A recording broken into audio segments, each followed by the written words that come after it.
Hello, അപ്പോൾ ഞാൻ റാഫിഖ്. ഇന്നലെ ഞാനൊരു ഫോട്ടോ പോസ്റ്റ് ചെയ്തിരുന്നു, ഈ ഫോട്ടോ. അപ്പോൾ സാധാരണ ഞാൻ ഫോട്ടോ പോസ്റ്റ് ചെയ്യാറുള്ള സമയത്ത് ഞാൻ സ്ഥലവും ഡേറ്റും മീൻസ് എടുത്ത വർഷവും എഴുതാറുണ്ടായിരുന്നു. പക്ഷെ ഇന്നലെ ഒരു കൗതുകത്തിന് വേണ്ടി ഈ ഫോട്ടോക്ക് ഞാൻ സ്ഥലം എഴുതിയില്ല, ഡേറ്റ് മാത്രമേ എഴുതി. എന്നിട്ട് ഞാൻ പോളിലിട്ടു ഇത് ഏതാണ് സ്ഥലം എന്ന് ചോദിച്ചിട്ട്. ശരിക്കും ഞാൻ ഈ ഫോട്ടോ എടുത്തത് ശ്രീനഗറിൽ നിന്നും ബാബ നഗരിയിലേക്കുള്ള ഒരു കാർ യാത്രയിലാണ്. ഇത്രയൊക്കെ സ്ഥലങ്ങളിൽ ഞാൻ സഞ്ചരിച്ചിട്ട് എന്നെ അത്ഭുതപ്പെടുത്തിയത് എന്താണെന്ന് വെച്ചാൽ ശ്രീനഗറിൽ നെൽകൃഷിയുണ്ട്, ആളുകൾ നെൽകൃഷി ചെയ്യുന്നുണ്ട്.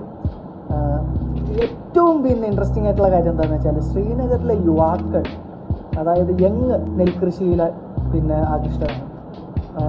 ഈ ഫോട്ടോ ഞാൻ എടുക്കുന്ന സമയത്ത് ഞാൻ ഇവരോട് ചോദിച്ചു, എന്തിനാണ് ഈ നെല്ല് നിങ്ങൾ പുറത്ത് വിൽക്കുന്നതാണോ എന്ന് ചോദിച്ച സമയത്ത് അവർ പറഞ്ഞു, അല്ല, ഞങ്ങൾ തണുപ്പ് കാലത്ത് ഞങ്ങൾക്ക് തന്നെ ഉപയോഗിക്കാൻ വേണ്ടിയിട്ട്, ഞങ്ങളുടെ വീട്ടിൽ തന്നെ ഉപയോഗിക്കാൻ വേണ്ടിയിട്ടുള്ള നെല്ലും അരിയുമാണിത് എന്ന് പറയുമ്പോഴാണ് ഞാൻ അത്ഭുതപ്പെടുന്നത്. കാരണം എൻ്റെയൊക്കെ കുട്ടിക്കാലത്ത് എനിക്ക് ഓർമ്മയുണ്ട്, എൻ്റെ നാട്ടിൽ മലപ്പുറത്തൊക്കെ ഒരുപാട് നെൽപ്പാടങ്ങളൊക്കെ ഉണ്ടായിരുന്നു.